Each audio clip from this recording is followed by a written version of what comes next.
Hi students, and welcome to today's live IELTS class. My name is Adrian and I'm streaming to you from beautiful Victoria here on the west coast of Canada.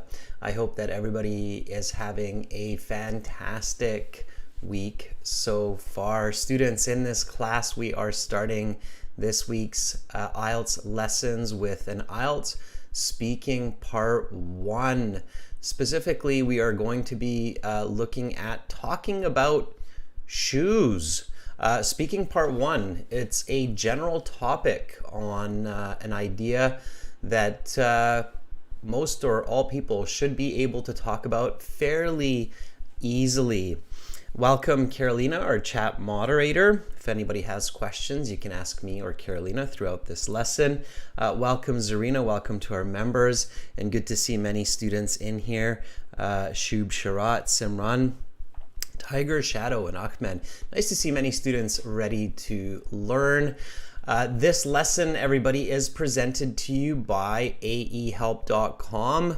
For academic IELTS, visit us there. For the general IELTS, check us out at gieltshelp.com. Make sure you know which IELTS you need to sit well before your exam. Academic is done for university entrance and school purposes. General IELTS is done mostly for immigration purposes. The speaking section of the IELTS exam, it's the same for both the academic and the general. It's a 12 to 15 minute interview, either face-to-face or through the computer from an exam center.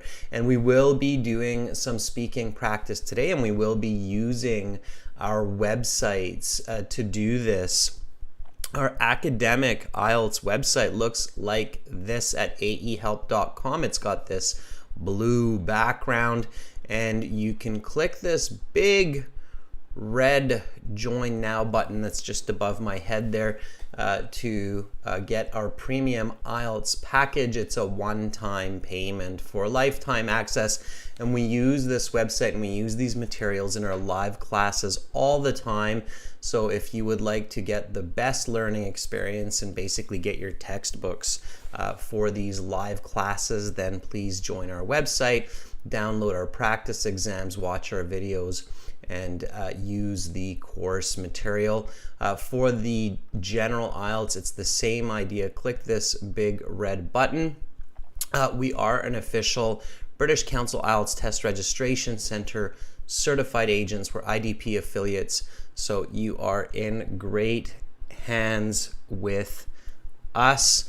And you can use the discount code on our website, which is pattern 20. That's coming from our most recent video, pattern 20, for a 20% discount. We'll be returning back to this website in a bit to talk with our students and practice for the speaking. So I will actually ask volunteers questions like in the speaking section, and I will give you band score estimates and tell you how you can improve your writing. So look forward to that shortly. Again, use that code pattern 20, and of course get our apps for your phone, Academic IELTS Help and General IELTS Help. Our apps are linked with the website, so you can use the websites and the apps together. And Instagram IELTS_AE Help and Instagram GIELTS Help is where we post a lot of free materials, and also we post vocabulary and our schedules there, so check that out. If you still have questions, we are happy to answer your questions. Just send me an email to adrian@aehelp.com. So that's my email address, and I'm happy to answer you there. Neptune, I'm not sure what you're asking about how to join the class. You can join these classes regularly on YouTube. For these live classes, you can join us on the websites, which I just showed you. And here's our schedule for the week. So we've got lots of lessons coming up today, tomorrow, Friday, and Saturday, Sunday as well. So we've got task 1 writing tomorrow, we've got some listening tomorrow, we've got speaking on Saturday, and then more speaking on Sunday. But keep this in mind, students, our Sunday classes will be on different platforms. So Sunday we will have 1 class on Lighthall. Lighthall is a platform that's specifically designed for live teaching like this, where we can do video chat. Click that link that I just put into our chat for joining the Lighthall class on Sunday. That's for everyone, and that's for free. And then we will also have another class on Sunday this week, which will be on Discord. And Discord is pretty cool. It's a community for students like you. And this Discord channel is IELTS Prep, and you want to look for AE Help when you are on the IELTS Prep server, and join our live class there. Welcome, Amra. Welcome, Amrit. Good to see more members joining in. We will have another Lighthall class on the following Sunday as well. And definitely check out our latest video releases on YouTube, where we share some very important information with you as well. So I'm putting all of that in the chat, so you can check those out when you have a minute. We are leaders when it comes to IELTS exam preparation.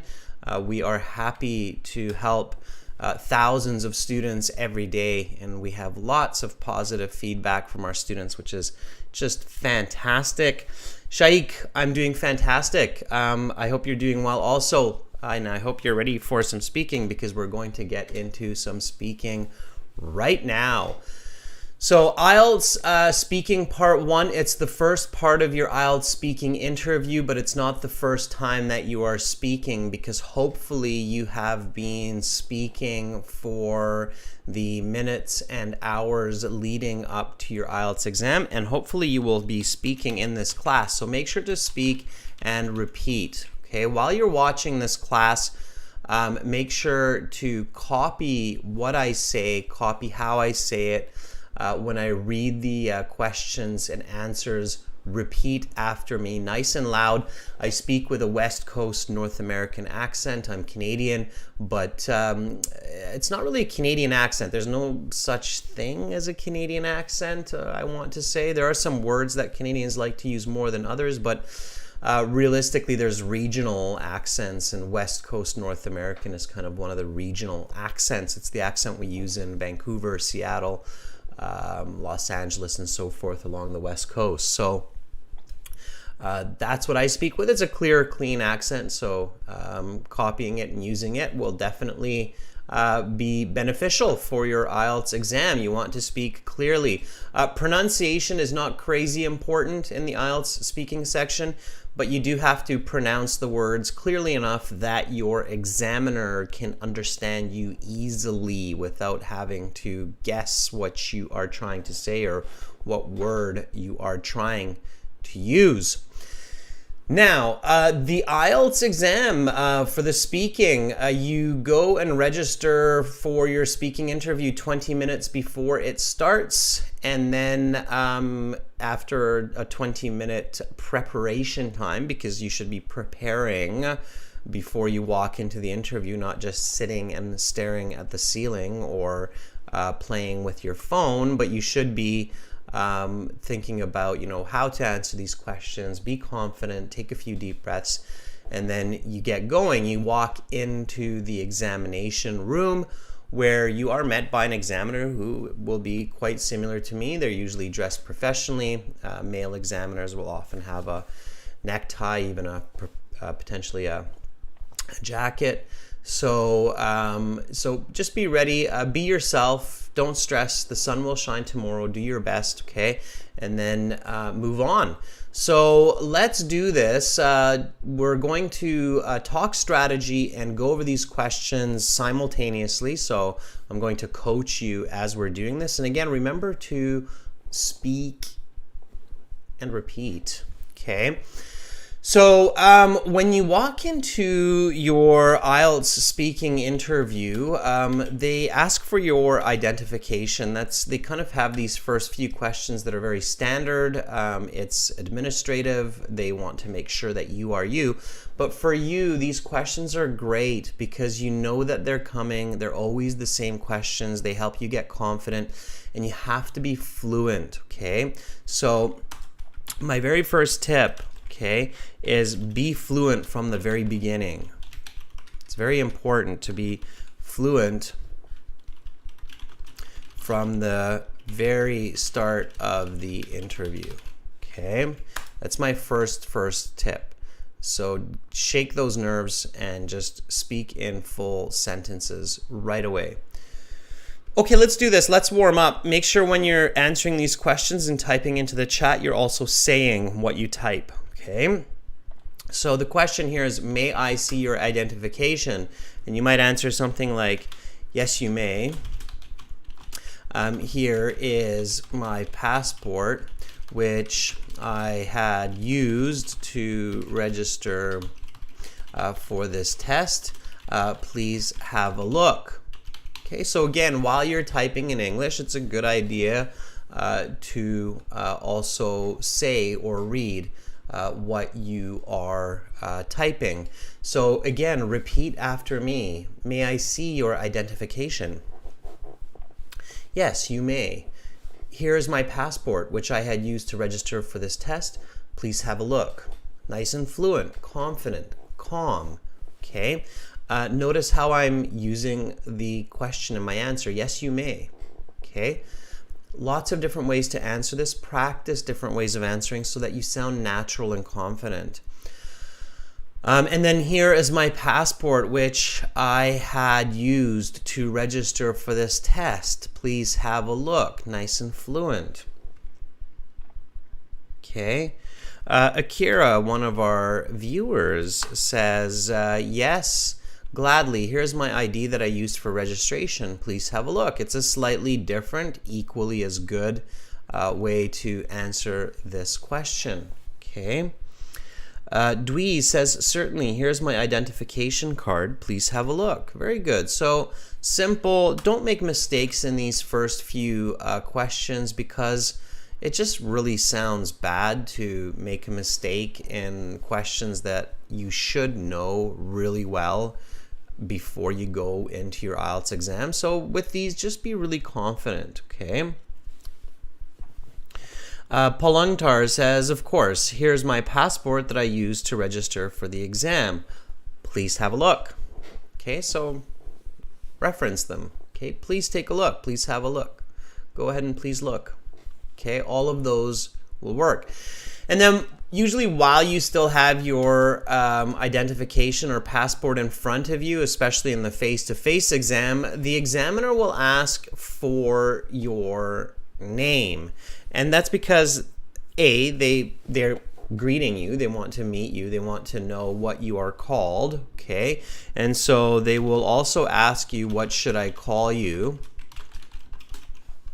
If you don't answer that, but you should answer that question automatically so that you show the examiner you prepared for the test, okay?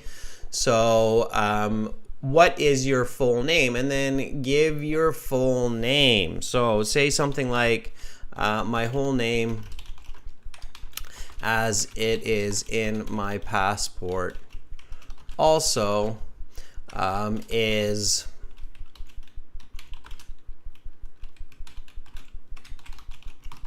John McAllister. Please call me by my first name, John. Okay?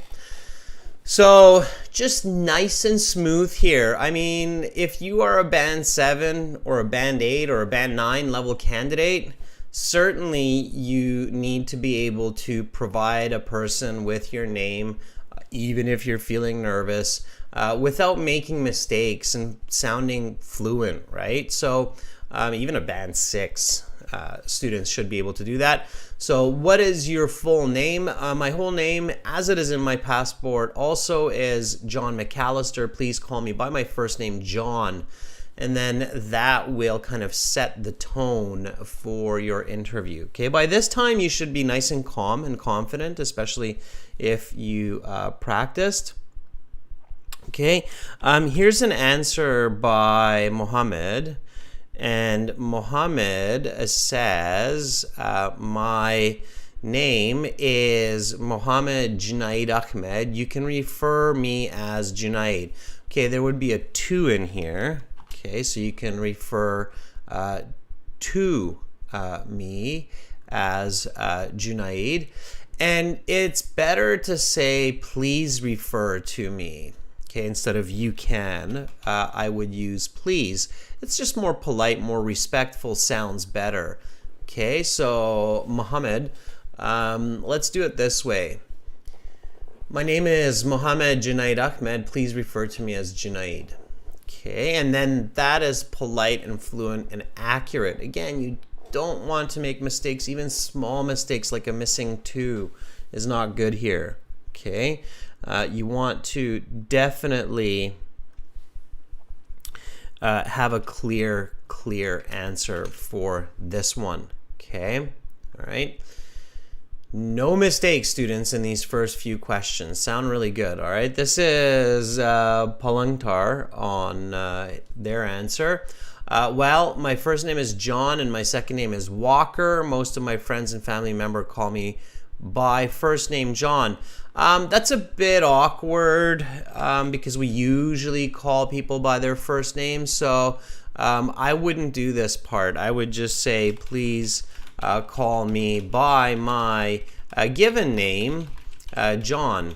Okay, so avoid awkward language. Okay, you should avoid using phrases or sentences that sound unnatural, that sounds like you learned them from a bad YouTube video or from a beginner textbook, like, good morning, how are you doing today? So you want to kind of, be yourself, be original, and sound polite and natural, right? My first name is John and my second name is Walker. Please call me by my given name, John. Okay, and now you've got a good, clear, strong answer. All right, so keep it clean, keep it natural, keep it you. Okay, in the IELTS speaking section, the examiner wants to talk to you, not some memorization from some popular video. Okay, that's what we always teach you on our websites and in our courses, to just communicate as you and communicate well in English.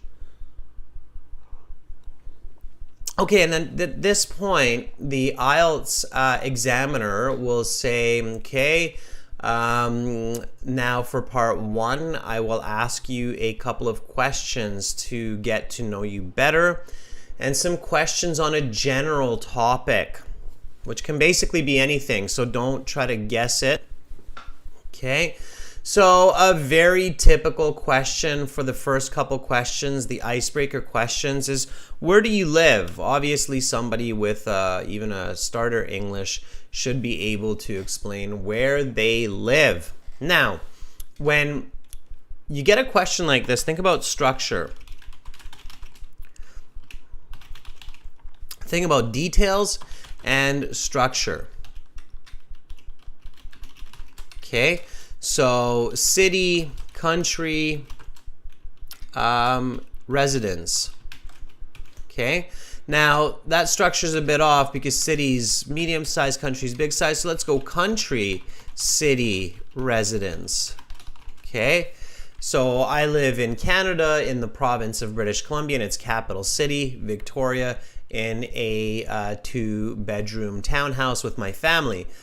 Right, big to small, so country, province, city, my residence, and then who I live with, all kind of in one sentence. It's fluent, it gives a clear picture, and that's the type of answer that you want to give. Or you can do it the other way.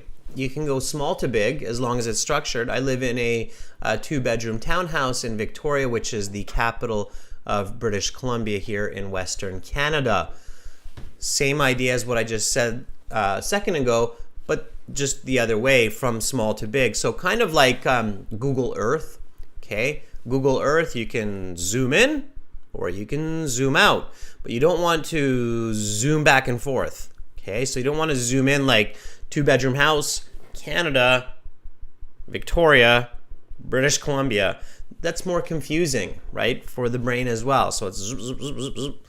You don't want to do that. You want to just zoom in one direction or magnify in one direction. Okay, so details in residence. So just like this, okay, I will write this again. So I live in Canada, in BC, British Columbia, the capital city of Victoria, in a 2-bedroom townhouse with my family, my wife, and 2 children. So not a lot of words, but a lot of detail, right? And nice fluency. Okay. All right. Yeah, Angel Jen is saying, if you're doing part 2, remember the PPF strategy. No, not necessarily. Not all questions will ask you for that, Angel. Some questions focus on the future. Some questions focus on the present, some on the past. So you can't just give past, present, future for any part 2 question. Be really careful about that, students. That strategy only works for some questions where it's applicable. You have to pay attention to the tense of the question. Some questions, Angel, will ask you talk about birthday celebration that happened in the past that you really enjoyed. And if you're talking about the present, like my birthday right now and my birthday in the future, you're going to lose marks. So be really careful with that. That's just a little side note, okay? Anahita is answering this question that we're looking at, which is good, Anahita. Okay. Anahita says, I live in Vedat, on the outskirts in Dushanbe, the capital of Tajikistan, which is a peaceful country. I live as an immigrant since I have moved from my country to here due to the war. Okay, Anahita, a little bit confusing, okay? First of all, I don't know, is Vedat a city and Dushanbe the province or a state? So I live in the city of Vedat, which is on the outskirts in Dushanbe.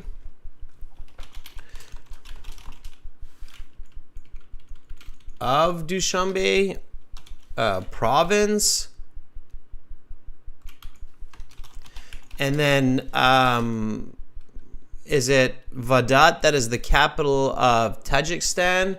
And then you said, I live as an immigrant since I moved here from my country. Immediately as your examiner, I'd be like, well, what country did you move from? Okay, I can't guess the country. So you have to be specific, students. The more confused the examiner gets from answers, the lower your score. Okay, you have to minimize, if not completely eliminate, confusion. All right, and this is my next big tip, and it's a very, very important one. All right, so here's a big tip for you.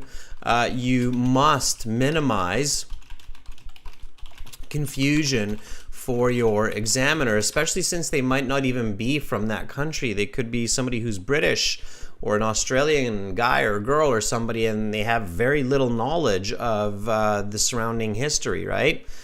So you must minimize confusion for your examiner. So you have to speak with clarity and keep in mind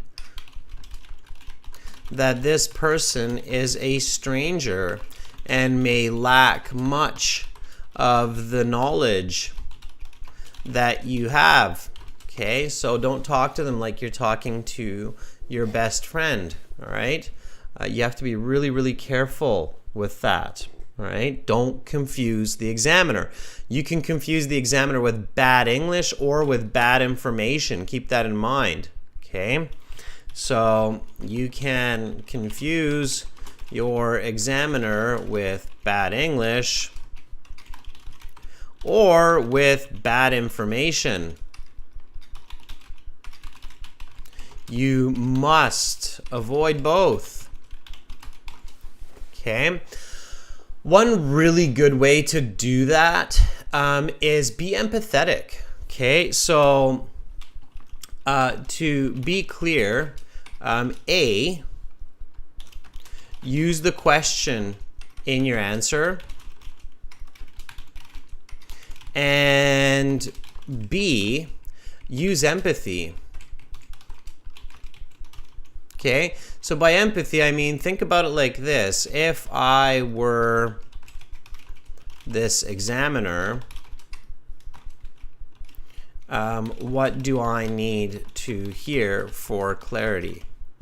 Okay, so you should always have that in mind, all right? Okay, think about those, all right? For example, let's go to this question. What is your favorite sport? Give me a nice full sentence answer for this one.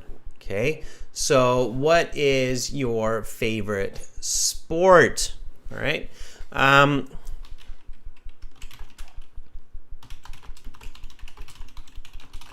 The game I love to play the most is football because I find it exciting and it gives me a great chance to interact with my friends while getting good exercise. I play football almost every weekend on Saturdays. Okay?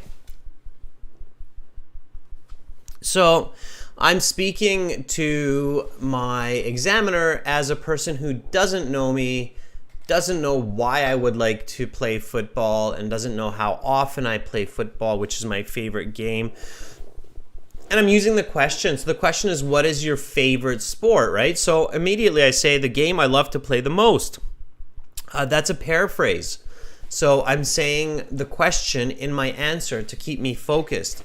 And I definitely don't start by saying there are a lot of different sports I like to play, but the one I like to play the most. Don't do that, especially not in the beginning, because the examiner is going to have an internal freak out, okay?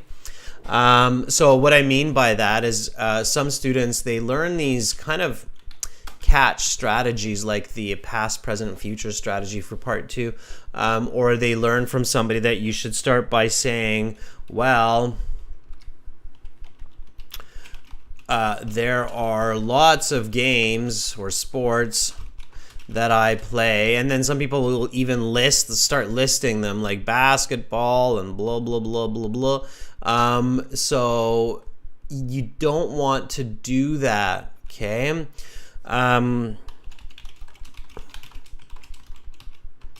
So don't do this, okay? Because what happens if you do this, the examiner knows that this kind of speaking is because people are watching YouTube videos where they're getting bad instructions. The IELTS exam, they want you to really stay focused and be original. So this is not original. They know that this is learned and memorized English that the student is just using to try to trick the examiner into getting fluency scores. And the examiner is going to keep a straight face, so they will listen. They might start interrupting you more often, but if you say something like, well, there are lots of sports that I play, like badminton and basketball, but the one that I like to play most, the examiner will keep a straight face. They'll look at you like this. But inside of their heads, they're going like this. Oh no, not another one of these candidates that are just going to use all these like plethora and honestly speaking and on the one hand, on the other hand, and in their head they're just going, oh, like this. Can I just give this person a band 6 and go for a coffee and get on to the next candidate? Okay, so, and you know, that's not to be insulting. That's just really what it is. Because imagine that examiner is sitting there and gets 5 or 6 of these candidates every day that start with this exact same kind of, well, there are lots of different, thank you for letting me, and it's just like, what? Stop it. Just stop it. Okay? So you have to be you. use the question, paraphrase the question. What is your favorite sport? The game I love the most is football. I find it exciting. Gives me a great chance to hang out with my friends, get a good sweat going. I play football almost every weekend on Saturdays usually. I had a great game last Saturday, scored some goals. Okay, good communication, all right? Okay. So answer the questions, be direct, okay? This is Zarina here. Zarina, our longtime member, says, the game I love to play the most is Frisbee because I find it such a fun sport, especially when we are enjoying ourselves together with my opponent friend. Are you playing Ultimate? So the game with a Frisbee is called Ultimate, okay? The team sport played with a Frisbee. Frisbee, by the way, is actually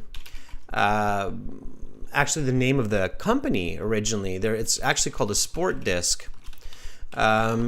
Is called Ultimate.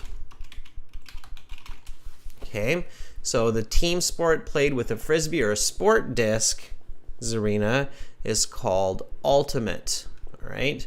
So Zarina, this would be a little bit clearer. The game I love to play the most is Ultimate. Because I find it such a fun sport, especially when I am enjoying myself together with my friends. Okay, opponent friend is confusing. All right, it's fine. I get that some of them might be on the other team when you're playing. Okay, so careful, Zarina, to have clarity in your words and your word choice. Okay. All right, Beauty Princess, I'm not sure if you missed what I just said, but I'm going to use what you're answering here as the example of what not to do. So Beauty Princess says, there are a wide range of sports which attract me a lot. However, I'm fond of playing volleyball and keep playing it once every week with my friends as I'm keen on playing energetic sports. So this is kind of the type of answer, Beauty Princess, where the examiner goes, ooh. Okay, we don't need this part. There are a wide range of sports which attract me a lot. I don't need to know about that. I'm not asking you about that. A lot of people like playing a lot of different sports. And when you do this, you can make mistakes, like in this one. The correct way to say this would be there are a wide range of sports which attract me, and we wouldn't say a lot because it's strange. And then you can take out the however as well. Okay, so I would just start here, Beauty Princess. I am fond of playing volleyball because it is a fast-paced and intense team sport which requires a lot of hand-eye coordination. I love playing volleyball too, by the way. And I play it once every week with my friends as I am into such energetic sports. We don't need that. Okay? Because now you're talking about sports again, and I'm just curious about your favorite sport, okay? When the examiner asks you about one sport, talk about one sport. If you start talking about lots of sports, the examiner will say low coherence. I wasn't asking the student about lots of different sports. I was asking them about their favorite sport, okay? All right, it's very, very important to stay focused with the question. All right, students, so keep in mind, answer questions specifically. Be you. Give explanations. Give examples. Remember, the examiner is a stranger. They do not know what you know. Okay? So I'm still learning cricket. We have lots of students from India, and obviously cricket is one of the popular games there. And I still don't know much about it just because it's not familiar to me, even though there are some cricket clubs in Victoria where I live. It's just like my friend and I, we were looking at a scoreboard trying to figure out what the scores were. And yeah. All right. So that's how you do it. And now let's do it together. So let's do some speaking. Okay. So I'm going to put on my ears because we're actually going to talk to each other. So best way to learn how to speak is to actually speak. And I want to give you opportunities to do that. So after this warm-up session, the examiner will introduce the general topic of part 1. So they will say, let's talk about shoes. That just happens to be the topic. They can choose that kind of a topic. So they might not talk about clothes, they might talk about just shoes or even just hats or something like that. So they'll say, let's talk about shoes. And then they kind of have a good set of questions like this, like maybe 6 to 10 questions that they can ask you about shoes, like where do you buy shoes, what are your favorite shoes, and so on. And you have to answer those questions well. The questions do increase in difficulty, so each question becomes a little bit more challenging than the previous because of grammar or because of detail. Now, again, to get all our videos, students, remember, use that code pattern20 for that 20% discount, okay, on the websites. And we're going to use the website right now, okay. So the website that we're going to use is aehelp.com. That's academicenglishhelp.com. A lot of you already have accounts with us on the website. You can use this for free, students. So you do not have to pay. You can use it for free. But if you want the best, I definitely recommend paying. A little bit of money goes a long way. Invest in your future, especially when it comes to education. So let's go to the website. And the website looks like this. If you watch that little video, you'll see me give a little explanation of that website. And then you have the Join Now button here. You can click that to get access to the premium version of the website. But if you're like, nah, Adrian, I just want to use this website for free, then you can click this green button here and sign up. You just need an email, obviously, to create your account. Because then what you can do after you register is you can log into your My Student account. So here I'm basically taking you to our chat interface where you can use audio as well as video, but I'm using video for YouTube, so I'm only going to use audio. As many of you know, you can only use your camera for one piece of software at a time, and I'm using it for YouTube, which makes sense because I can't be in 2 places at the same time. So once you're in here, you have your computer-based practice exams and all these great pop-down menus. You have an interactive course. You have our workbooks and our study plans, our exam books, audio CDs. But what you're really going for here, students, is the student partner speaking. It's right there. Student partner speaking, you can click on that and you can talk to other IELTS students and practice for your IELTS. It's like a great place for students to get together and do IELTS practice. You can also book speaking interviews with me as well to get the full IELTS experience. That's by clicking that. These buttons are just above my head, everybody.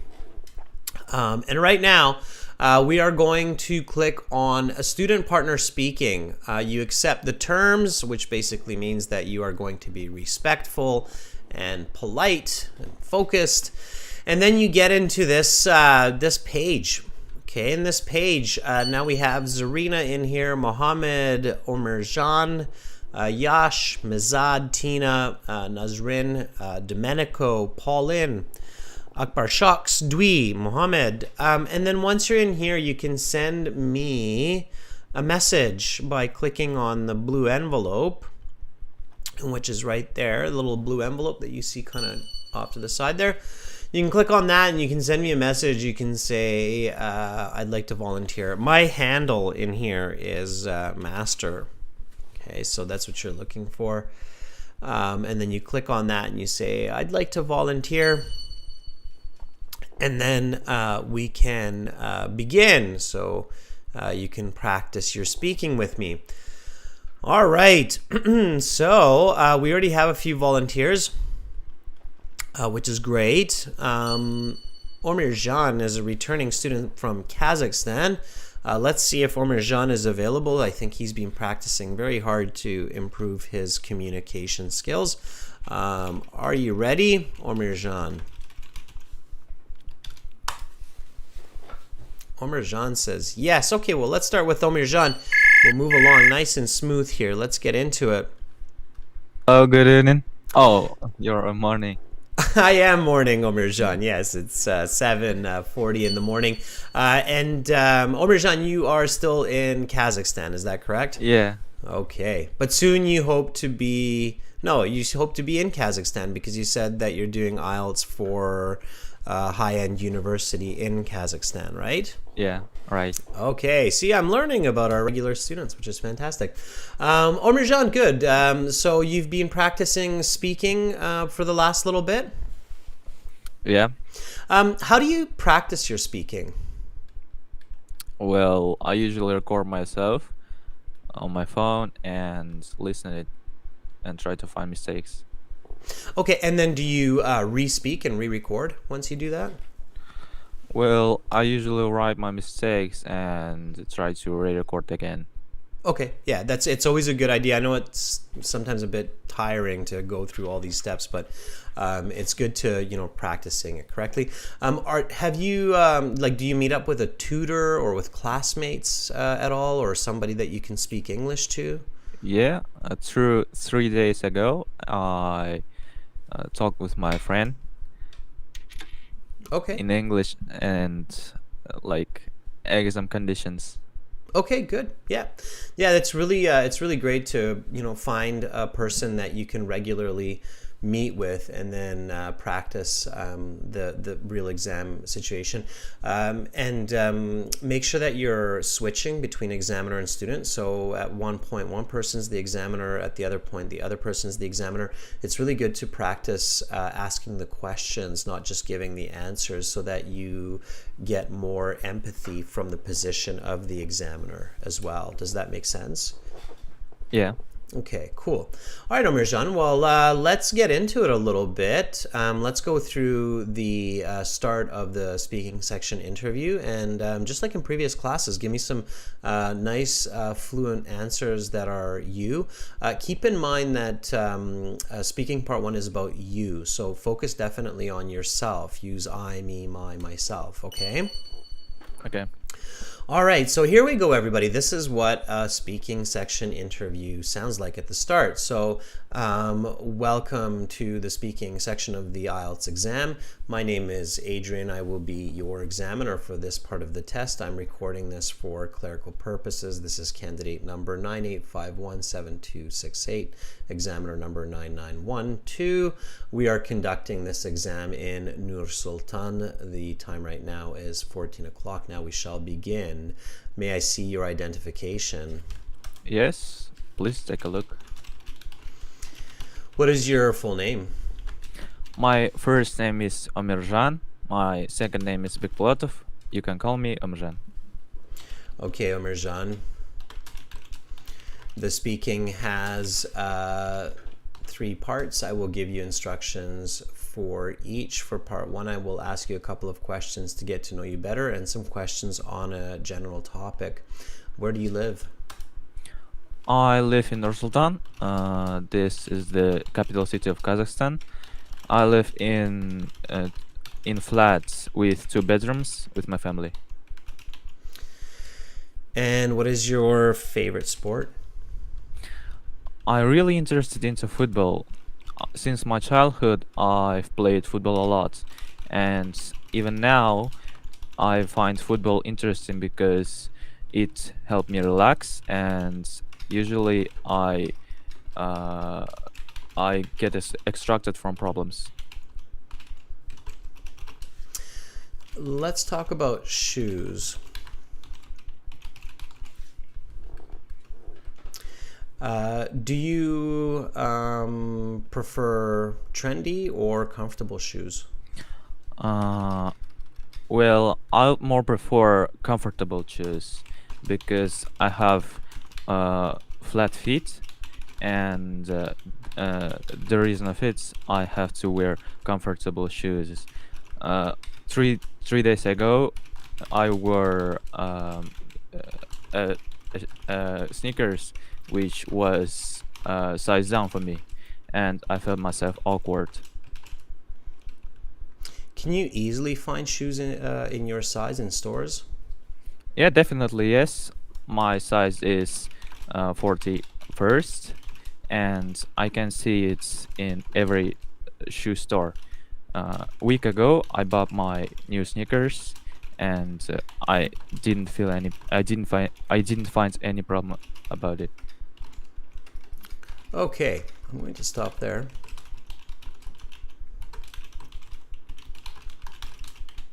All right. Good. All right. You're getting better, Omerjan. So your communication is certainly becoming clearer and more confident, which is fantastic, and that's having a positive effect on your score. I think that for this start, you are definitely in the 6.5 to 7 range. For your answers. And I think that you're doing the correct practice by recording and checking your mistakes and then fixing them, because you do make small mistakes with your language use. So meaning that with your choice of words and with your grammar, you have some slight mistakes that are making your responses a bit awkward and a little bit difficult to comprehend, but you are definitely compensating. You're making up for a lot of that with better communication than before, and confident communication. Let me go back and just specifically reflect on a couple of your answers, okay? Okay. So the start of it was very good. Now, I said, may I see your identification? And you said, yes, please take a look. It's okay to do that. I mean, you can still get a band 9 even with a very short start like that, but you should try to prove a bit more fluency from the very beginning. So even just by adding a word like yes, certainly, please take a look, just shows a bit more confidence in what you're saying. So yes, certainly, please take a look. I would say at least something like, here is my passport. Okay. So just to complete that. So right from the start, give that full sentence. Okay. And then I asked you, what is your full name? That was really good. So when I asked you your full name, I could tell that, okay, here's a person who's obviously prepared for this exam. You gave me your whole name. You told me what you want to be called. You sounded very fluent and confident and well practiced and natural. So that made me feel comfortable as your examiner. Okay. The examiner likes to feel that the candidate they're speaking with has practiced, prepared, and is ready to do their best. And you definitely gave me that with when you presented your name, and that was really good. Same with where you live. When I asked you where you live, you said, I live in Nur Sultan. It's the capital of Kazakhstan. You explained to me that you live in a 2-bedroom condo, if I remember correctly, and it was very good, very clear, fluent, natural, confident. Excellent. Then I asked you, what is your favorite sport? And you said, I really interested in football. And I think you used an M in there, like I'm really interested in football. I am, right? Here's a tip for everybody. Okay, Omirjan, keep this in mind. When you are in the speaking section, especially at the start of the speaking section, don't use contractions. Do you know what contractions are, Omirjan? No.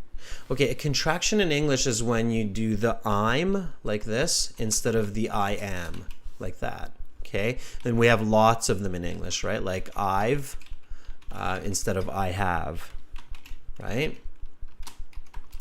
So we call that a contraction. Contract means to pull together, right? So in grammar, when we pull together two words, we call that a contraction, okay? There are multiple reasons that you want to avoid contractions at the beginning of the speaking section. And again, this is for everybody. So this question is for everybody, not just Omirjan. Why? Why do you think I'm telling you to avoid contractions, especially at the beginning of the speaking section? So this is a big tip for everybody. What do you think, Omirjan? I don't know. So, like, instead of I don't know, it would be I do not know. Yeah. Right? See that? So contractions are very common to us, and it's kind of weird. You're probably thinking, like, it's weird that Adrian's telling me this because I thought contractions are more advanced, more natural language. And your thinking is right. Contractions are more advanced and natural language, but, and there's a big but in there, and that's what we're trying to figure out. So right now I'm showing you this example. I said, what is your favorite sport? And to me, it sounded like you said, I'm really interested in football. So to me, that would mean that that sounds like a mistake. You notice how Grammarly is underlining it as well, because Grammarly is saying also that there should be an am in there, like an I am really interested in football. So you should avoid contractions at the beginning of your, and you should avoid them completely for your task 2 writing, by the way. In professional writing, we don't use contractions, okay? So you should avoid contractions at the beginning of your speaking section for multiple reasons, okay?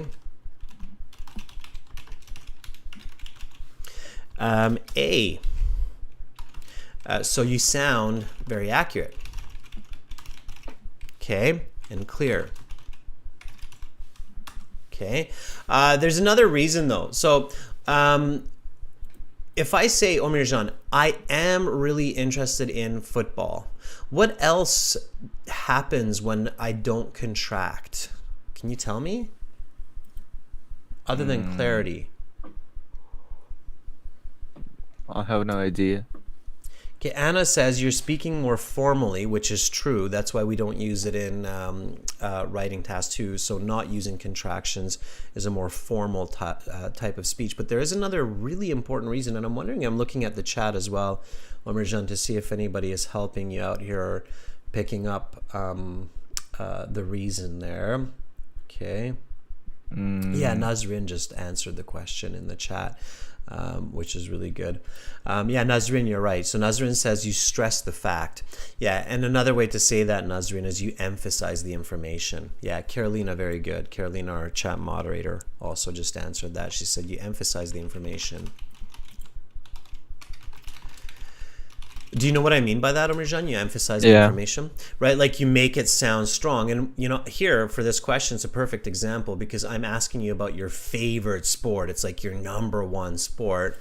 When we want the listener to really get that that's our favorite sport, one way we can do that is by taking apart the contraction and really pronouncing each word. Like, I am really interested in football. As a child, I have been into football since the age of 3, and I watch it every day on TV and play it with my friends every day on or every Saturday and Sunday, right? So we stress the information as well. So and there's actually a third reason, which is we slow down our speech.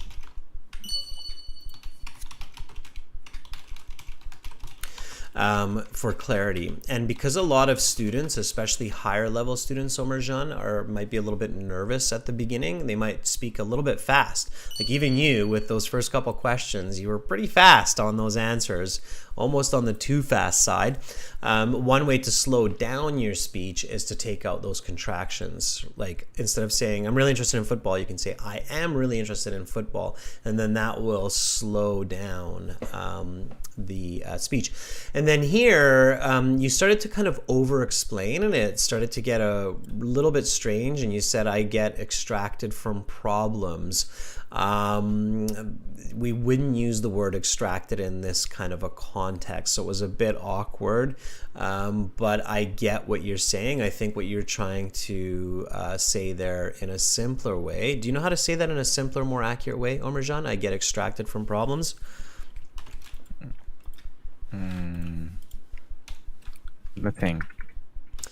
I forget about my daily troubles or my daily problems. Okay, so it helps me forget about my daily troubles. Okay, that's how we would say it. So let me fix this answer a little bit, and then you will see where I'm going with it. So I'm really interested in football ever since I was a child. I have loved both watching and playing the sport, as it is great exercise, really exciting, and it helps me forget about my daily troubles. I just had a lovely game last Sunday.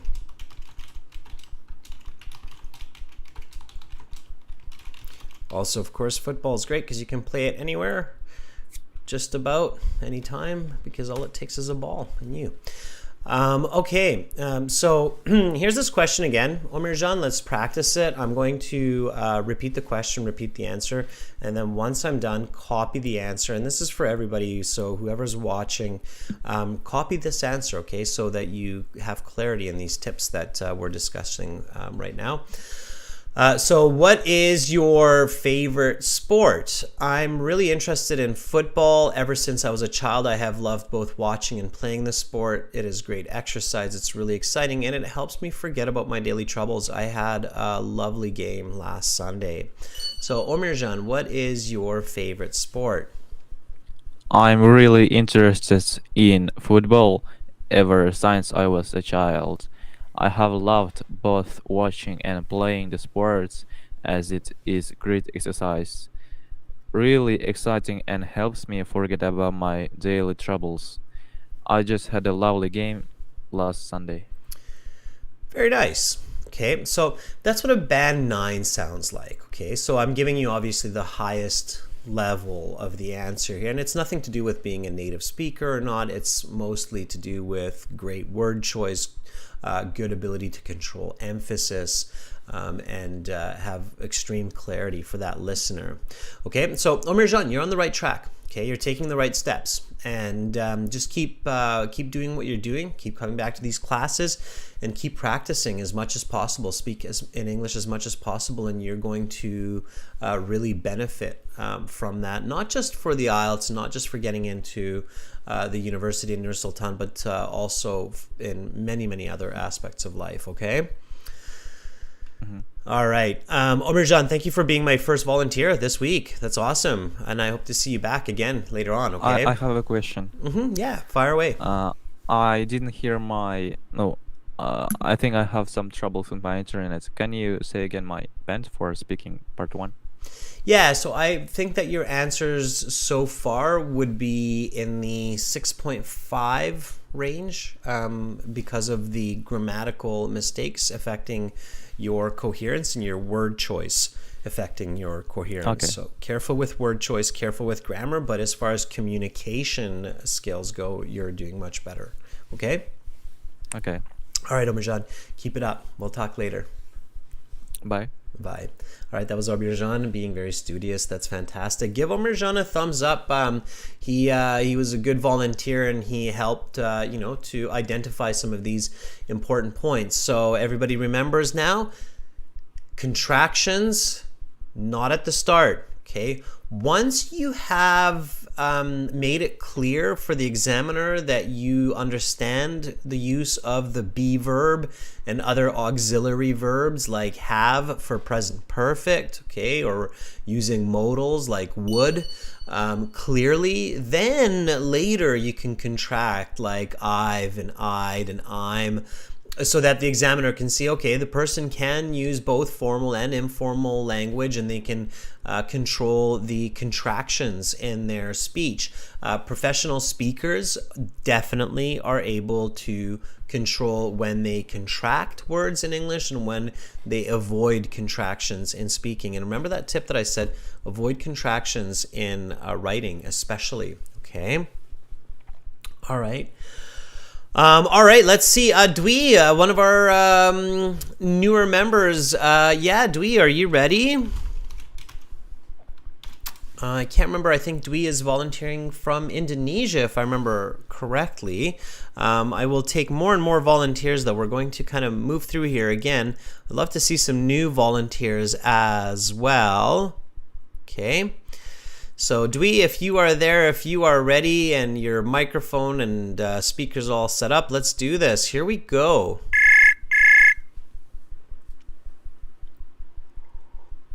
Hello, sir. Hi Dwi, how are you? I've been better, but everything is all right. How you doing? I am doing pretty good, thank you. That sounded like you're being optimistic, which is nice. So it sounds like you have a little bit of challenges in life, but you're staying optimistic, and you know that's always the way to come out on top. So good for you. Stay on the positive side. Dwi, where are you right now? That's correct. Your first suggestion that Indonesia. Indonesia. Okay, awesome, cool. All right, Dwi, do you like shoes? I into shoes. I have a lot of shoes in my room, from the sneakers to the flat shoes. Yeah, I find women tend to really like shoes. Guys do too, but I do think that there seems to be a kind of gender difference there. I have two daughters, and they're tiny, but they love shoes. I have a 1-year-old little daughter, and I can't keep her out of the shoe closet. She keeps trying to climb into the shoe closet and get at the shoes, and I just can't understand why she finds shoes so amazing. But anyway, okay. So let's talk about shoes then. So are you ready to answer a few questions? Yeah, whenever you're ready, sir. Okay, all right. So let's talk about shoes. Do you prefer trendy or comfortable shoes? I definitely goes with the trendy, because nowadays people are seen by the things what they're wearing. Because some people use it to post the pictures of themselves on the Instagram or media social, and I definitely want to show off my clothes, and I like to have it with my suitable shoes. Can you easily find shoe size in your, can you easily find your shoe size in stores?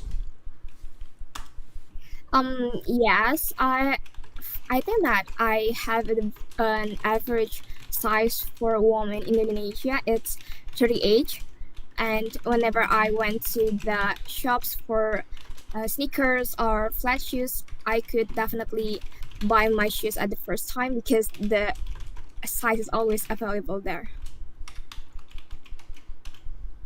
What kinds of shoes do you usually wear, and why? Because I have been working in the office. Usually I go to the office at the 7 in the morning, and I get back at the 8 in the noon, or I'm sorry, in the night. So I really need to use comfortable shoes for me, because it's easily for me to move from one floor to another. And my last day, I purchased a new shoes for me. That is the pink ribboned flat shoes for the work.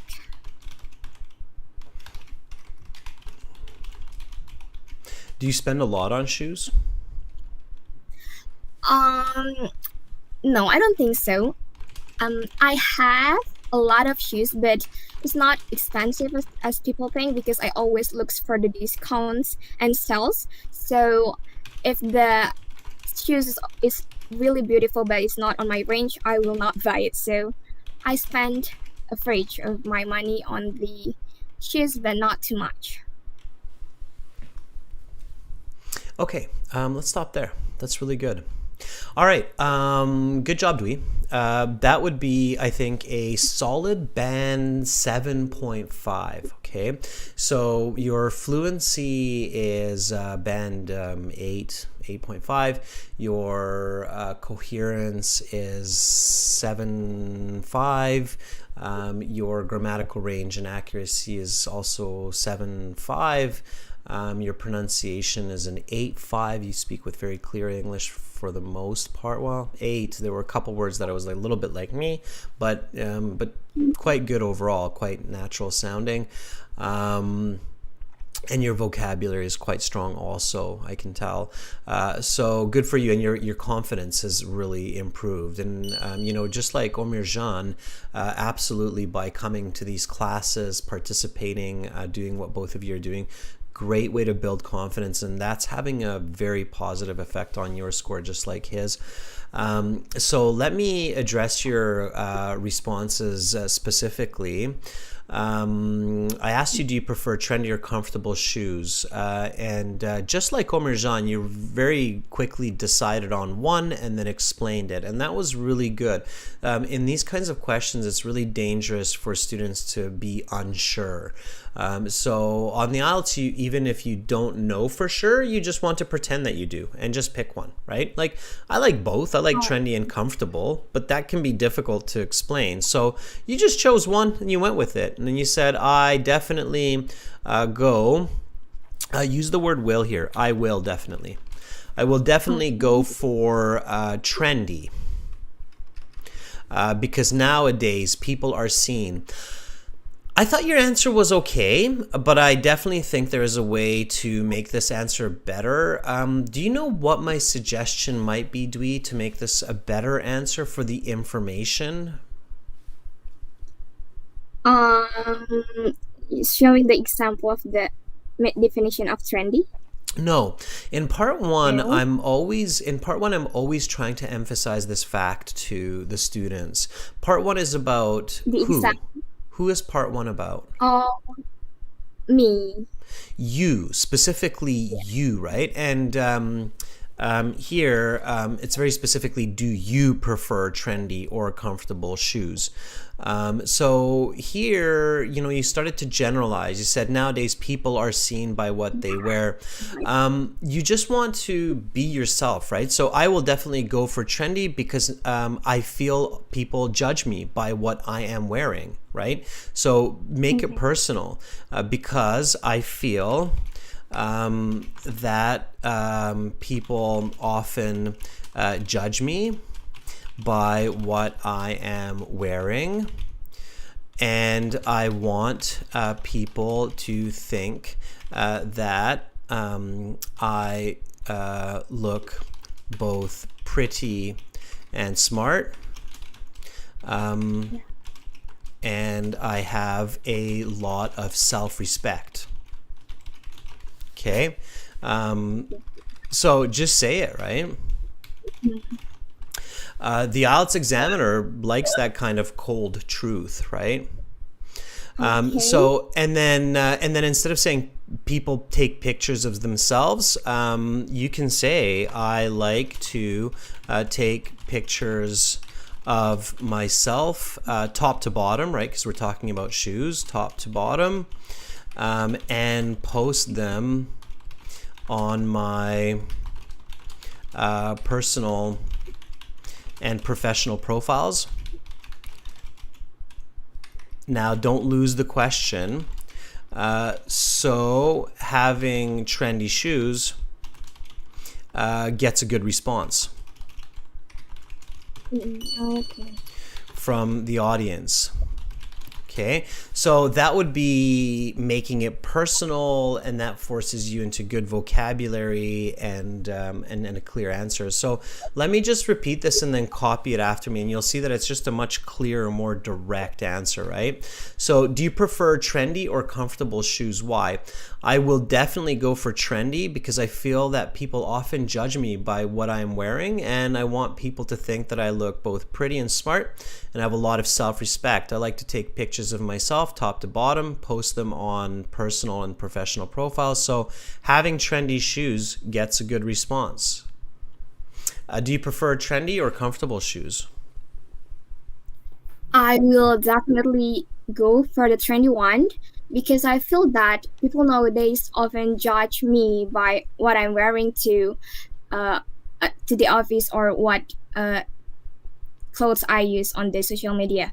And I think that I really want people to see me both pretty and smart, so that I could have a lot of self-respect. In the free time, I like to take pictures of myself and then post it on my social media for personal or professional platforms. So having trendy shoes uh, is a must for me because it could get me a good response from the audience. Awesome. Okay, that's really good. Yeah, that's a really good answer. Okay, so just like that. So really keep it about yourself, right? So that you're showing the examiner that, okay, I know this part is about me. You want personal information, and I'm going to give that to you with good explanations. Does that make sense? Yes, sir. Thank you Okay. so much. All right. Now, do we, this is just for everybody, do we deserve the 7.5 because she paid attention to a couple of very important details? Like when I asked Dwi, can you easily find your shoe size in stores? You said, yes, I think that I have an average size for women in Indonesia. That was a very nice explanation. And then you gave me a number. You said it's 38.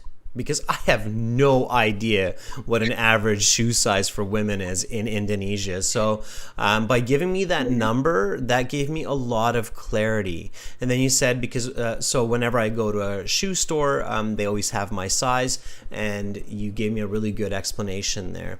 And that was good. Omirjan did the same. Omirjan also said my size is 40. So he paid attention to that number, that quantification. Quantification is very useful for clarity, and it helped both of you for your score. Okay.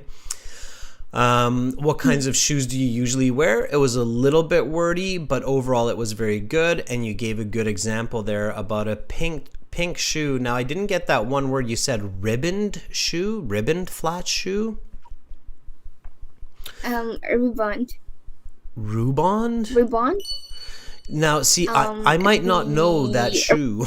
So, what does that mean? It's kind of it has a line of ribbon that is attached on the shoes. Okay, I kind of get it. Now, here's an important piece of advice, right? I bet you that women generally will know a lot more about shoes, especially when it comes to specific kinds of shoe vocabulary, than men. So here, if you have a male examiner like me, you might have to be careful because you might actually have more English than me about shoes. So you might know different vocabulary that I've never heard of, just because I don't have, men basically have two types of shoe, dress shoe and running shoes. And that's it. That's where our shoe knowledge stops. So women have kind of a lot more designs and styles of shoes, and a lot of men have no idea about that. So, okay, so always speak to your examiner as a unknowing stranger, right? Okay, Dwi, thank you so much for volunteering, and I hope you have an awesome rest of your day. Pleasure is mine, sir. Thank you for having me. Goodbye. Bye, Dwi. All right, that was Dwi from Indonesia. Give Dwi a thumbs up. So Roshni said Reebok. So it was it's Reebok. Reebok. It's the type of shoe. Roshni got it. All right. Okay, good. So nice volunteering. Let's take somebody else. We have Mohammed here. Mohammed says, please give me a chance, rectify my mistakes. Mohammed, sure, are you ready? Let's see if Mohammed is still hanging out with us. Okay. Califemi says, I think it's ribboned, not Reeboks. It is probably ribboned. Yeah, you're right. Us guys trying to make sense of ribbon shoes. Okay, Mohammed is ready.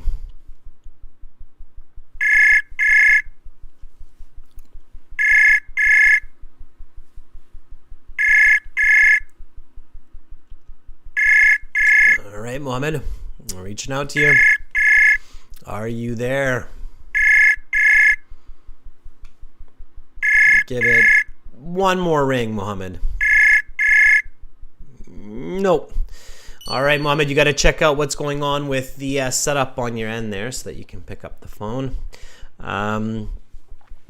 Okay, let's go from the bottom here. Let's go Nabeen. Nabeen, are you ready? I'm trying to find a couple of new volunteers as well. I did see you there, Sarah, and a couple of others, and I'll definitely get to you at some point here. If not today, then tomorrow. Let's give some new people a chance also that have not had a chance to speak. Nabeen, if you are there, give us a sign. There's about a 5-second delay between my voice and your real time, so we'll check here. Okay.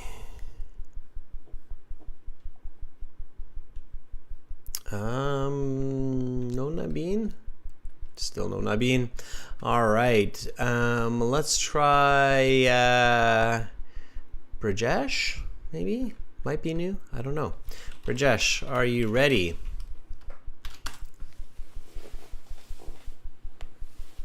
All right. Looking for a sign. Nazreen, if you want to volunteer, you have to volunteer through our website. So anybody who's like, how are they doing this? How are they volunteering? It's through our website, ahelp.com. You sign up and then you click on Student Partner Speaking. Okay. All right. Brajesh.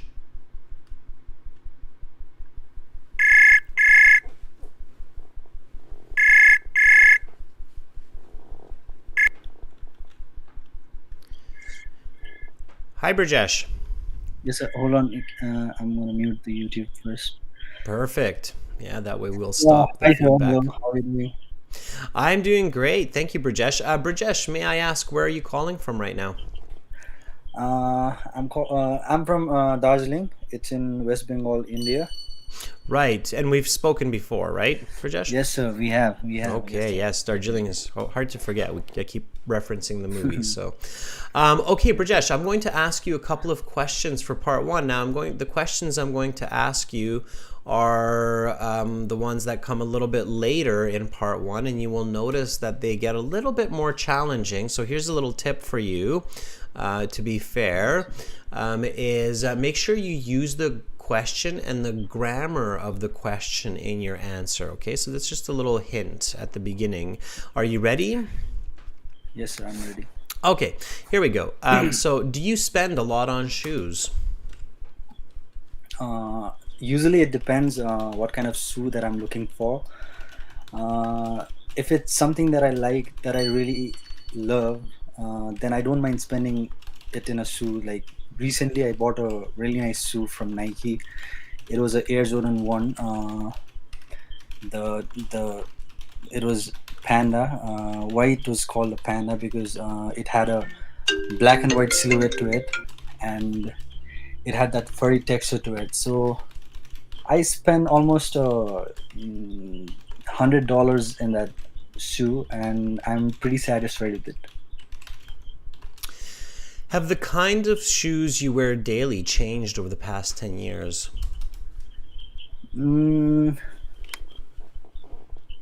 I don't think so. It's changed because I've stuck to sneakers because I find sneakers more comfortable. It's pretty light, so I've always chose sneakers. And rather than there are shoes like boots, and those kind of shoes are like pretty heavy, and it's kind of it hurts your legs on a day-to-day basis when you use that for a longer period of time. So for a long walk or something, if when you you're could going buy any pair of shoes in the world, what would they be? I would go for this shoe made by Nike. They took a reference from. Sorry for that notification.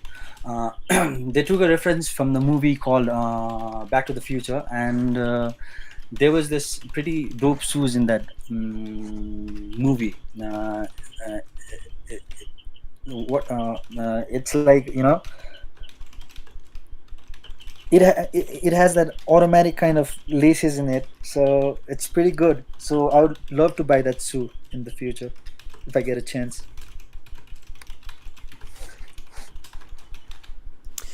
Okay, just a sec. That's the end of part 1. Now we'll continue with part 2.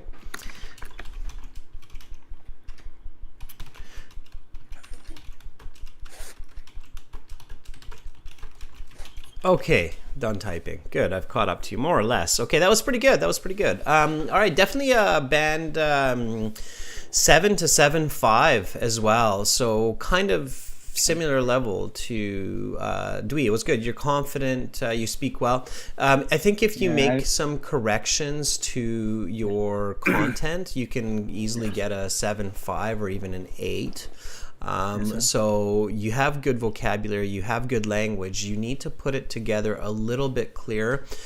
So I said, do you spend a lot on shoes? And you said, usually it depends on what kind of shoe I'm looking for.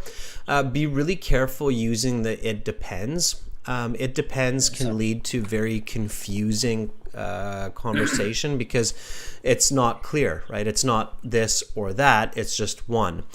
Here with your answer, I would have just said, yes, I do spend a lot on shoes when I like the shoes. So I would have just gone with that clear positive, especially because your explanation and your example were focusing on spending a lot of money on shoes, and you didn't actually tell me about not spending a lot of money on shoes. So the it depends is kind of useless. Does that make sense? Yes, sir, absolutely. So, so do you spend a lot of shoes, a lot on shoes? You can say, yes, I do at times. Okay. But then you said what kind of shoe I'm looking for, sure. And then you said if it's something that I really love, then I don't mind spending a lot of money on the shoe. I spent a lot on these Air Jordan 1 ones, furries or pandas, you called them. Yes, sir. All right, and then you explained that they were furry and you spent like $100 on them. That was a really good answer, by the way. That was really good. So clear. You gave me an example of the shoe. You told me how much you spent, what you think is expensive, which is really good. Okay, and then I asked you this question. Have the kind of shoes you wear daily changed over the past 10 years? And you said, I don't think so, it's changed. This is where you want to avoid that contraction. Okay, so I do not think it has changed. Okay, because you really want to emphasize that present perfect for me. So I do not think it has changed. I have stuck to sneakers because they are comfortable, plural with shoes all the time. They are comfortable and light. And then you started to talk about boots. And as your examiner, I'm kind of like, why are you talking about boots? Right? So I was trying to compare it with the... I get it. I get that you're comparing it, but it's an irrelevant comparison, right? Because it's not what you're wearing, right? So so I got that, but then you kept that, and I got that you're comparing. So I was like, okay, he's comparing, let him talk about the boots. But then you kept talking about the boots like nonstop, and I was like, okay, I have to interrupt him because he's now just talking about boots that he doesn't wear. So you can't do that in the speaking. Okay, you can't just go off tangent on a side answer. Okay, so I have stuck to sneakers because they're comfortable and light. I wore sneakers back in grade 6, and as you can see, you can show the examiner your sneakers if you want. You can lift out your foot and go. And as you can see, I'm wearing, and here you can use a contraction because you're later on now and it's clear. And as you can see, I'm wearing sneakers at the moment. Just make sure you're wearing sneakers and you don't show the examiner a pair of boots at the moment. Okay. All right. So use the grammar of the question. Make it very clear, especially with the present perfect. Use the clear have, okay, instead of the v. And then stay on topic. So here we go. Just repeat after me. Have the kind of shoes you wear daily changed over the past 10 years? I don't think it has changed. I have stuck to sneakers because they are comfortable and light. I wore sneakers back in grade 6, and as you can see, I'm wearing sneakers at this moment. Have the kind of shoes you wear daily changed over the past 10 years? I don't think so. It has changed. I have stuck to sneakers because they are comfortable and light. I wore sneakers back in grade 6, and as you can see, I'm wearing sneakers at the moment. I can't see. Are you wearing sneakers right now? Oh, I'm not. I don't know. You're like, here, everybody, look at my sneakers. All right. Okay. So stick to the grammar, right? Emphasize those words, those auxiliary verbs, and don't ramble off topic, because then you'll start losing scores eventually. All right. You'll make more mistakes. Keep that in mind, sir. Yeah. Keep that in mind. Thank you, All right. Have an awesome rest of your day, Brijesh. sir. And for we'll giving talk me a later. chance. Absolutely. Yeah, thank you. Bye for Goodbye, now. sir. All right, that was Brijesh from Darjeeling. Very good. Okay. All right, everybody. Let's take one more. Let's see if Sarah is still with us. She's very studious. Sarah says, salute, I'm late today. Can I volunteer? Yes, you can, Sarah. Another candidate from another very different part of the world. We've had Indonesia, we've had India, we've had Kazakhstan, and now we're jumping to Western Europe if Sarah is here. And if it's the same Sarah, I think it is probably. But I'm not sure if Sarah's still with us, so we'll see. If not, we'll take somebody else. We've got lots of volunteers, which is nice. I'm always looking for new people as well, so don't be shy. If you're new and you haven't tried this yet, give it a go. Give it a try. I won't bite, I promise. Okay. All right. Kanil says the trick is you're meeting your old friend after a very long time. Yeah, Kanil, what I actually tell people is like you're meeting your grandfather or your grandmother. That's a good way to do it. Okay. I'm not sure if Sarah's here. Let's try Beccaris. Beccaris. Maybe it's here. Beccaris, are you there? If Beccaris is there, we'll go with Beccaris. I wonder where Beccaris is from. It's a very interesting name. Are you there, and are you ready?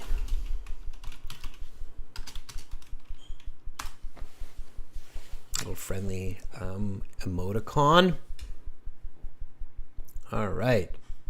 Roshni says, I tried that, but it terrifies me. Well, if you're terrified of your grandfather or your grandmother, then definitely don't do that. Okay. Ujwal, this is the website, aehelp.com, where we're doing this. All right, Beccaris, maybe not ready. Maybe left to go to bed or for sleep. Let's try Huang. Huang, are you ready? Hang in there, students. You never know when your turn might come. Some people come, some people leave. Some people don't have their phone hooked up. So Huang, if you're ready, here we go. Ujwal, you do not have to pay to use this. It's 100% free, students. 100% free.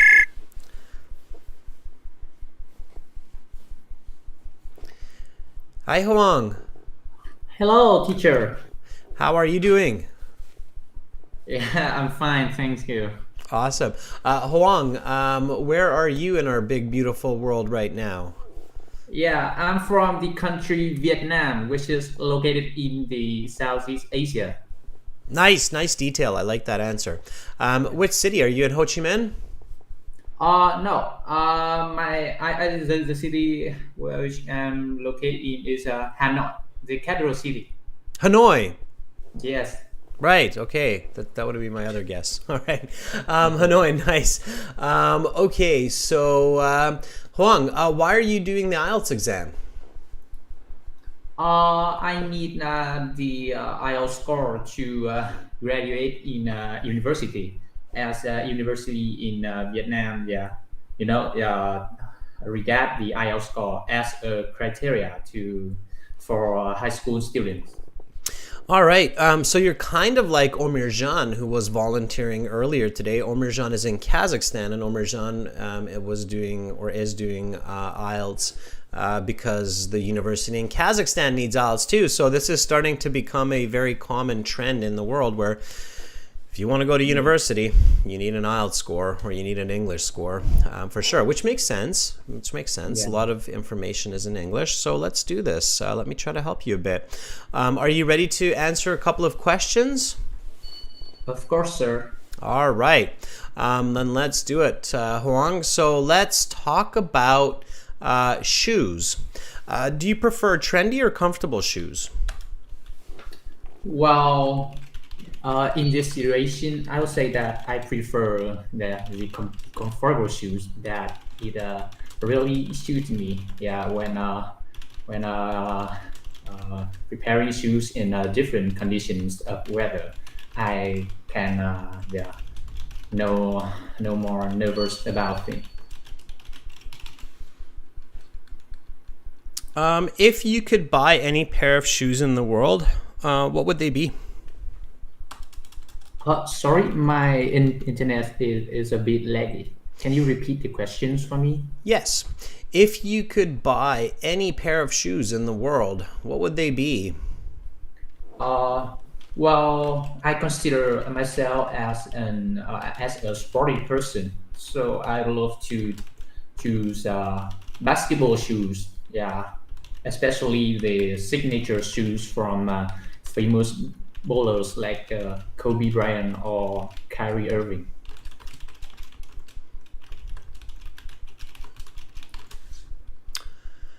Have the kinds of shoes you wear daily changed over the past 10 years? Well, of course, I currently wearing a pair of Beatles shoes, which is made from Vietnam. Well, if my memory serves me correctly, 10 years ago, Beatles has just been created, and the model of shoes has changed a lot with beautiful straps and more modern shoelaces. Okay. Huang, good. Huang, so that would be about a band 6.5, but I think you can do better. 6.5 because you're fluent. It could be maybe even a bit lower, 6.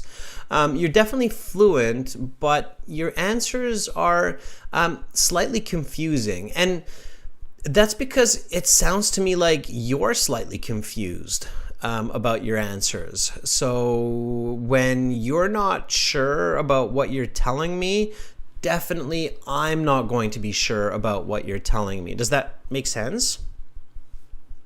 Uh, So if it kind of sounds like you're uncertain of the information that you're giving me, and it's not a strong piece of information, then for me it's difficult to follow along with you. Let me explain to you in more specifics.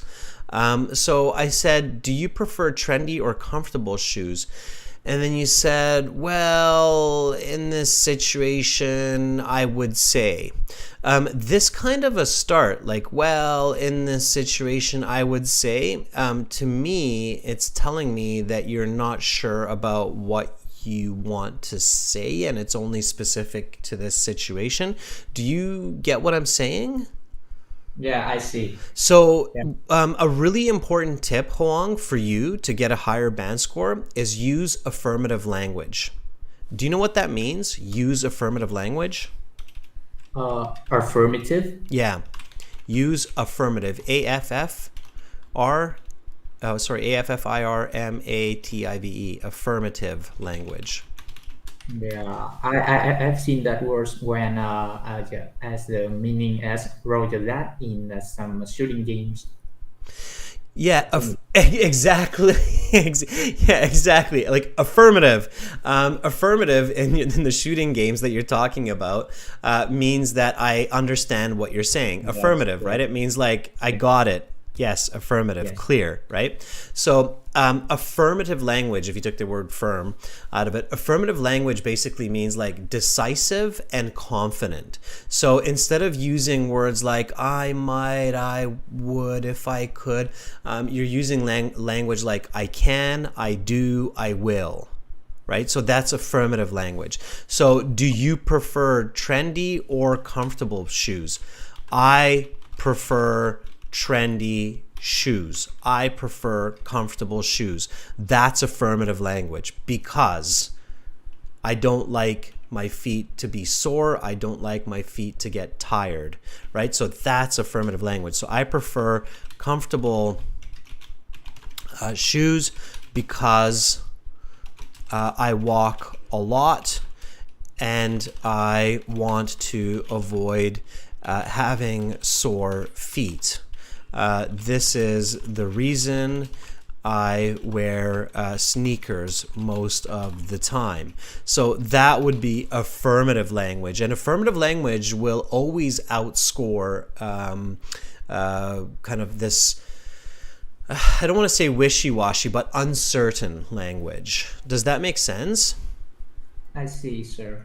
Okay, so here, because you started with this, well, in this situation, I would say, and then you said, well, when I'm preparing shoes, when I'm finding the right shoes to wear in different weather conditions, and now you're telling me about different weather conditions, it's getting really tricky, and you're really losing my comprehension, right? So even though you have lots of good vocabulary, I can't give you a good score because I'm starting to not understand what you're saying. So stick to that affirmative language. Okay, let's try it with this first question and then you can practice more at home. So here we go. Do you prefer trendy or comfortable shoes? I prefer comfortable shoes because I walk a lot, like 5 to 10 kilometers each day, and I want to avoid having sore feet. This is the reason I wear sneakers most of the time. Do you prefer trendy or comfortable shoes? Oh, well, I prefer comfortable shoes because I walk a lot, from 5 to 10 kilometers per day, and I want to avoid having sore feet. This is the reason I wear sneakers most of the time. Much better. Can you feel how that kind of communication with a new person, a stranger like an examiner, will just lead to a much better result as far as comprehension, understanding what's going on? I see. Yeah, at that moment, I was a bit nervous. Yeah. Yeah, and that's so very good. I'm happy you mentioned that because a lot of students are the same way, a lot of candidates are the same way, and that's why being nervous is so dangerous, because when you're nervous, you're not confident. And when you're not confident, then of course you're less coherent, right? So but you're doing you're taking the right steps. Volunteering in this class and doing this with me is the first step in the right direction to gain that confidence and give those affirmative answers. So good job, Huang. Thank you, sir. This is my first time talking with you. I got that, Huang. And you see how like a couple of the students that we heard today, like Omirjan, for example, and Dwi, you heard how like they're quite confident in their voice, and that's because they've come back and they've done this 2, 3, 4 times, and now they're just sounding a lot more confident. So come back again, Huang, and I guarantee you will start to feel that improvement. Okay. Yeah, thank you, sir. Okay. Have a great rest of your night in Hanoi, Huang. Yeah, thank you so much. Bye for now. All right, let's give Huang a thumbs up. You did a great job there. That was really good. Thank you, volunteers. You've all done a fantastic job, and you all deserve my double thumbs up for the day. Carolina, thank you so much for moderating the chat. I saw that you answered a lot of questions for people in the chat, which was fantastic. A lot of people were asking me what website we're using for that. This is our website. This is what we use. It is aehelp.com for academic IELTS and gieltshelp.com for general IELTS. Students, on these websites, use the premium course. Sign up for that premium package. So click on that red button for that one-time payment. It's not a lot of money. It's actually quite cheap compared to other IELTS products out there, and it's much better because you get to join and use these live classes with all of the materials in your hand or on your computer. So click that button. Again, we're British Council certified agents, IDP affiliates, partners, so we know what's going on. Thank you again. Tomorrow, Task 1 writing members for graphs and charts, and then we will have listening section 1 and 2 for everybody, where we will listen and answer just like the real exam.